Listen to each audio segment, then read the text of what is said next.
Have you ever wondered if dragons really existed on Earth? This question has intrigued humanity for centuries, leading us down a fascinating path of mythology and folklore. Throughout ancient history, various cultures around the globe have held firm beliefs about these mythical beasts. In the far reaches of China, dragons were revered as powerful deities, embodying wisdom and strength. Their depictions were not of fearsome beasts, but of benevolent protectors, a stark contrast to the fire-breathing monsters of European lore. Across the Atlantic, in the ancient cultures of the Americas, dragons took on a myriad of forms, from the feathered serpents of the Aztecs to the monstrous reptiles of Native American legends. These creatures, embedded in our shared cultural psyche, played significant roles in the stories our ancestors told, the lessons they imparted, and the fears they instilled. So, in the minds of our ancestors, dragons were as real as the air they breathed. But what does modern science have to say? Dragons have not only lived in our minds and myths, they've also found a home in our literature and art.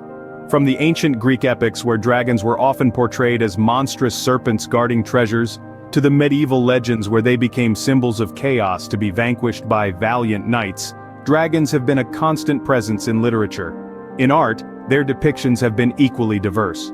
The Eastern dragons of Chinese ink paintings are majestic, benevolent creatures, while the Western dragons in European tapestries are fearsome beasts breathing fire and causing destruction.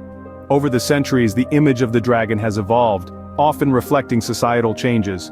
During the Enlightenment, dragons in literature became metaphors for ignorance, while in contemporary fantasy novels, they are often intelligent beings, capable of speech and complex emotions.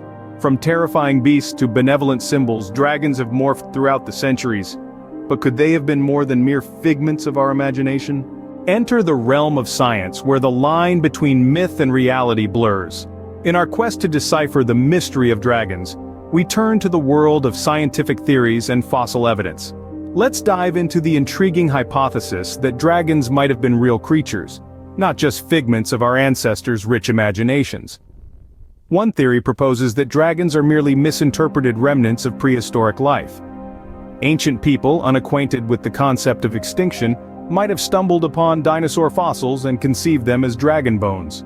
These creatures, with their massive scales, sharp teeth, and elongated necks, bear a striking resemblance to the traditional depictions of dragons, don't they?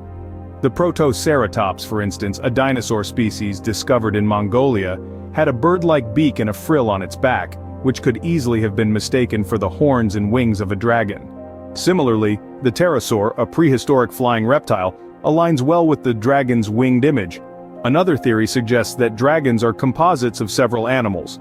The human mind, ever so creative, might have amalgamated the features of different creatures to conceive the dragon. Imagine the body of a snake, the wings of a bat, and the claws of an eagle. Voila, you have a dragon.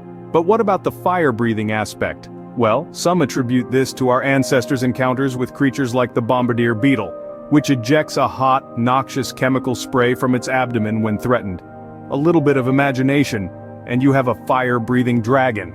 But remember, these are just theories, interpretations of the evidence we have. They offer fascinating insights but do not conclusively prove the existence of dragons. While it's tempting to believe in the existence of dragons, the truth, as always, is more complex and fascinating. So, did dragons ever really exist on Earth? We've journeyed through ancient beliefs, where dragons were revered as gods and feared as demons.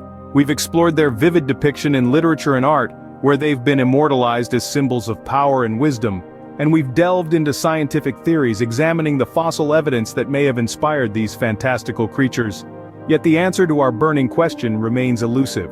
As far as we know, the fire-breathing, winged serpents of our tales probably didn't exist in the physical world. But does that mean they never existed at all? Perhaps not. Because dragons, in their own way, continued to exist.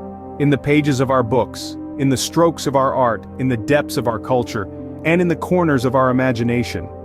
So, whether dragons roamed the earth or not, they certainly live on in our stories, our art, and our culture. And that's a kind of existence, isn't it?